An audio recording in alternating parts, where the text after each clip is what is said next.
What's going on, guys? Welcome back to the channel. Today I'm going to show you how to extend and shorten your custom titles inside DaVinci Resolve. Let's get into it.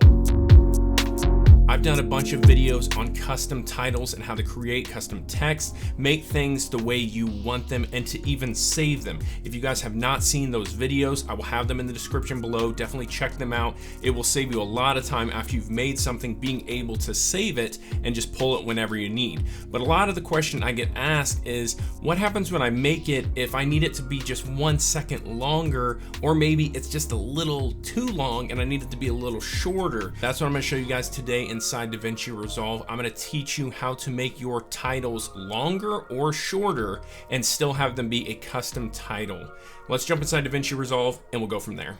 So you guys can see this is the title I made right here. I didn't put a whole lot of effort into it because this really is not about designing the title. This is about making it to where you can make it longer or shorter.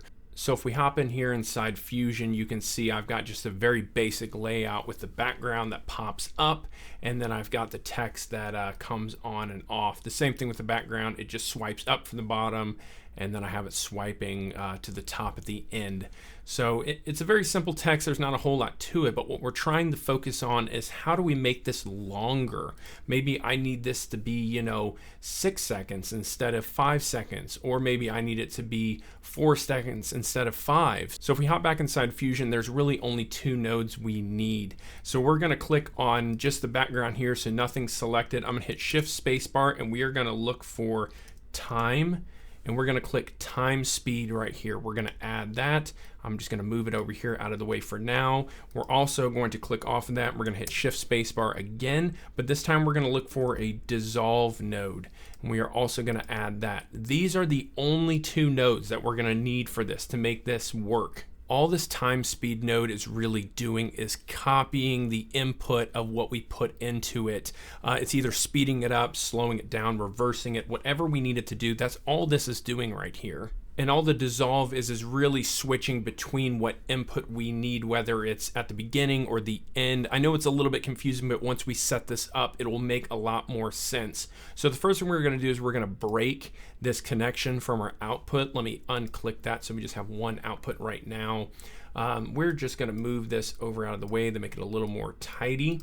What we need to do is we need to grab the output of the merge, which is our last one, or if you have a different node right here, whatever is your last node, we're going to grab the output of it right here. We are going to connect it to the input of this time speed node right here, the yellow. So it's going to connect right there. I'm going to drop this dissolve down a little bit lower right here so we can see. Then we're also going to click again on the output, and we're going to grab a second wire from that, and we are going to connect it to the green right here from the dissolve.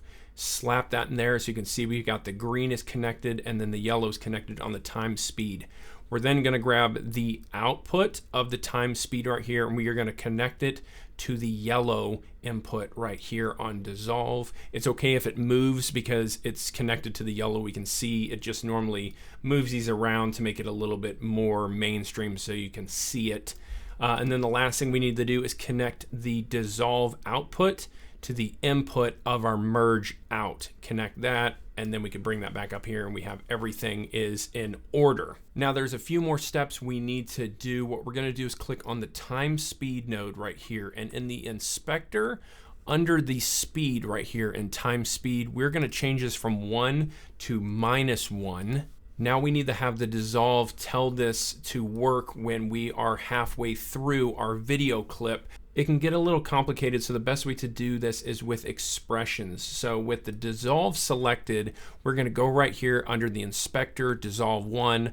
On the foreground and background option right here, we are going to right click and we are going to go down to expression. It's going to bring this up right here, and what we need to do is we need to add in this expression. It can get a little confusing, so I'm going to have this somewhere in the description below or in the pinned comment so you guys can copy it to make it as easy as possible. What this expression is going to do that we are going to put in right here is it's actually going to display the in animation when we are 50%, and then if we're after 50% of the video we have going right here, the title, it's going to display the output of the animation. I know it seems a little confusing, but basically this is going to copy whatever we need And this right here is basically going to tell it if it's at the beginning of this, no matter how long this video is, it will display the first half, and if it's after the middle of this, it's going to be the last half of it. We're going to paste that right inside there, and after we have that in, that is all you really need to do. I'm just going to kind of clean this up a little bit, move it over here. I do highly recommend saving that expression maybe in a notes on your computer or on your phone, something that you can pull from quite frequently. Once you get this set up, you really don't have to mess with it a whole lot, but it is nice to have to go back to if you forget it. You can always watch this video, of course, but it'll save you maybe a little more time just having that saved in one of your notes. Now, if we hop back inside the editor and we play this through like normal, everything seems fine. That's great.